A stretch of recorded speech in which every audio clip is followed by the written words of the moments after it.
Routes désertes, commerces et banques fermées, c'est cette image que présente Conakry après le déclenchement lundi d'une grève illimitée des 13 centrales syndicales. La tentative de rapprochement par les leaders religieux des deux camps, syndicats et pouvoir, n'a pas abouti. Les grévistes exigent la libération sans condition du journaliste Sékou Jamal Pendessa, incarcéré depuis plus d'1 mois. C'est un bilan totalement et globalement satisfaisant.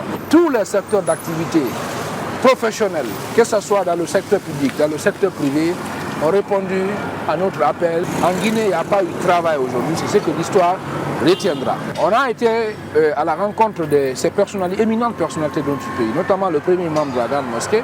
On a discuté avec elles sur la nécessité de trouver un dénouement heureux à cette crise. Ils nous ont demandé de suspendre le modèle de grève. Nous, on a dit à retour qu'on ne peut pas suspendre la grève tant qu'on n'a pas obtenu la libération de Sékou Jamal Pendessa, notre secrétaire général.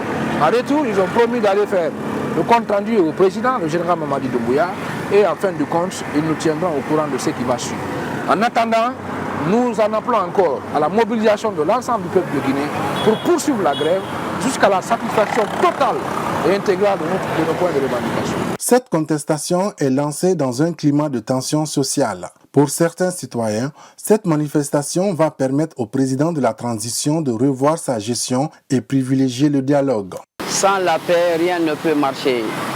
Je demande au gouvernement de Mamadi Doumbouya, les secrétaires généraux et autres, de revoir la feuille de route pour l'intérêt de ce pays. Donc à appeler les syndicats pour une négociation qui peut sortir vraiment à des feuilles de route qui sont praticables. Suite à l'interjection d'appels consécutifs à la condamnation du journaliste et secrétaire général du syndicat de la presse professionnelle de Guinée, la défense annonce l'ouverture du procès en appel du syndicaliste pour le mercredi prochain. Depuis sa cellule, Pendessa invite les journalistes et autres acteurs à poursuivre la lutte pour le respect des droits de l'homme en Guinée.